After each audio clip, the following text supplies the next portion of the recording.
Sir, प्रधानमंत्री ने कई मुलाकातें की, लंबी लंबी बैठकें की, वो भी चर्चा का विषय रही। चाहे वो अमेरिकी उपराष्ट्रपति जेडी वेंस की वाइफ जो भारतीय मूल की हैं, उषा हैं, इंटेलिजेंस चीफ तुलसी गबार्ड से उनकी मुलाकात हुई, एनएसए माइकल वॉर्ड से भी उनकी लंबी बैठकें हुई हैं। इनके मायने क्या हैं?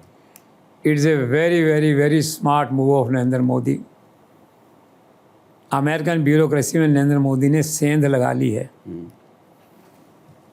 और अब आप ये मानिए कि हिंदू बैकग्राउंड के जितने बड़े बड़े लोग वहाँ पे हैं, by maintaining close relationship with them and by giving them proper respect and dignity to them, Narendra Modi has virtually controlled 50% Trump governance on remote control. आप ये मानिए। सबसे पहले देखिए वहाँ के नेशनल इंटेलिजेंस चीफ और मोदी की हाजिरी में एक तरह से देखा जाए तो जो है उनके पुराने संबंध हैं, पुराने रिश्ते हैं। वो अमेरिका की सारी 18 इंटेलिजेंस एजेंसीज को कंट्रोल करती है। सारे वर्ल्ड का इनपुट और ख़ास करके टेररिस्ट जो ग्रुप्स हैं या खालिस्तानी ग्रुप्स हैं, उन सब का इनपुट उसके पास है। Now she will be discreetly और openly will be sharing with Narendra Modi. जो है मोदी के साथ रिश्ता उनका 10 साल पुराना है। अब वो अमेरिकन मूल की थी, लेकिन बाद में उनके माता पिता ने हिंदू धर्म स्वीकार कर लिया।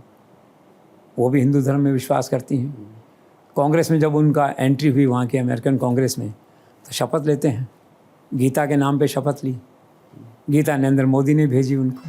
आप देखिए रिश्ता जो है। फिर शादी हुई तो राम माधव के हाथ गिफ्ट भेजी नरेंद्र मोदी ने। मतलब हर काम के लिए नरेंद्र मोदी के पास समय है। नॉट ओनली 370 और राम मंदिर, इनके लिए भी समय है। गिफ्ट भेजी वहाँ उन्होंने, गिफ्ट दी उनको। दूसरा क्या, FBI का डायरेक्टर जो है वो पटेल, दूसरी एजेंसी, वो भी इंडियन बैकग्राउंड का आदमी है।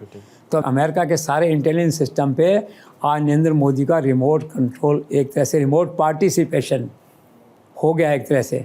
और सबसे बड़ी बात है ट्रंप का नरेंद्र मोदी में भरोसा। उन्होंने कैसे अपने इंटेलिजेंस चीफ को, FBI डायरेक्टर को उनसे मिलने दिया। आदमी इनको तो छिपा के रखता है ना, कपड़ों में कि दिखे नहीं कौन है, क्या कर रहे हैं। ट्रंप उनको भेज रहे हैं मिलने के लिए। It means there is joint governance in America of Narendra Modi and Trump. To that extent I will say ये स्थिति हो गई ना एक तरह से जो है। तो जाके वहाँ पे वो करके आ गए सारे जो हैं। अब इससे क्या है आने वाले समय में कि इन सब की सिंपैथी रहेगी। जो फैसले होंगे भारत से रिलेटेड और इससे रिलेटेड जो हैं वो फैसले होंगे, तो उन सब में ये ग्रुप जो है ये अपना रोल प्ले करेगा जो है। और सबसे बड़ी बात ये है नरेंद्र मोदी जानते हैं कि ब्यूरोक्रेसी से कैसे काम लिया जाता है।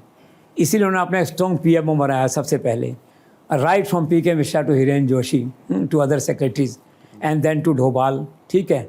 और उसके बाद में आपके विदेश मंत्री जो है ये सब ब्यूरोक्रेसी के बैकग्राउंड से हैं। Hardeep Puri, Narendra Modi knows how to run governance through bureaucracy, इसमें इनका एक्सपर्टाइज है। और वहाँ भी जाके इन्होंने जो है ना ब्यूरोक्रेसी को घेरा, ब्यूरोक्रेसी को अपने पक्ष में किया एक तरह से। उनको मालूम है कि ब्यूरोक्रेसी जो करती है संसार की कैसी पॉलिटिकल लीडरशिप हो, bureaucracy plays a vital role. हो सकता है इंडिया में ब्यूरोक्रेसी का रोल 90% तो मंत्री का साइन करता हो, लेकिन 50% रोल वहाँ भी दिखेगा आपको। तो ये नरेंद्र मोदी का स्मार्ट मूव था। वहाँ की सारी ब्यूरोक्रेसी को उन्होंने प्रो इंडिया कर दिया।